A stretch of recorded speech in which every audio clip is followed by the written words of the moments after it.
হিমন্ত শাসনে এগিয়ে যাবে অসম, বাংলাদেশে মুক্ত হবে গোটা রাজ্য। মন্তব্য মাজুলির নবনির্বাচিত বিধায়ক ভুবন গামের। তিনি বলেন, আগামী 5 বছরে আরও উন্নয়ন হবে অসমে। গত 60 বছরে এতটা উন্নয়ন হয়নি মাজুলিতে, যতটা গত 10 বছরে বিজেপি শাসনে হয়েছে। এনকেটিভিকে একান্ত সাক্ষাৎকারে জানালেন ভুবন গাম।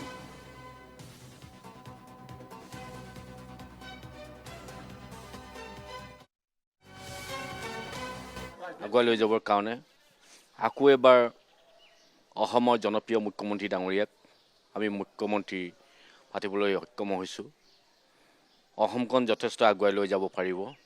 যি 10 বছৰে যিধৰণে আগুৱাই লৈ গ'ল আৰু এই 5 বছৰ যিবোৰ আগুৱাই লৈ যোৱা কাম সম্পূৰ্ণ কৰিব পাৰিব। সম্পূৰ্ণ কৰাৰ পিছতো আৰু কাম কৰিব পৰা যাব। মিয়াৰ পৰা মুক্ত হ'ব।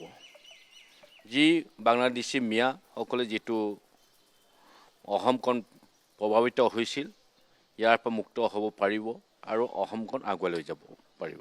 মাজুলীত যি 60 বছৰৰ কাম হোৱা নাছিল, যিধৰণে হ'ব লাগিছিল এইধৰণে 60 বছৰ কাম কৰিব পৰা নাছিল। এই 10 বছৰ যিধৰণে অসমৰ জনপ্ৰিয় মুখ্যমন্ত্ৰীৰ নেতৃত্বনি চৰকাৰখনত যি মাজুলী ৰাইজে বিচাৰিছিল, সেই মাজুলী ৰাইজক দিবলৈ সক্ষম হৈছে। আৰু কিছু বাকী আছে সম্পূৰ্ণ হ'বলৈ। এই 5 বছৰ সম্পূৰ্ণ হ'ব আৰু বাকী কাম আৰু কৰিব পৰা যাব।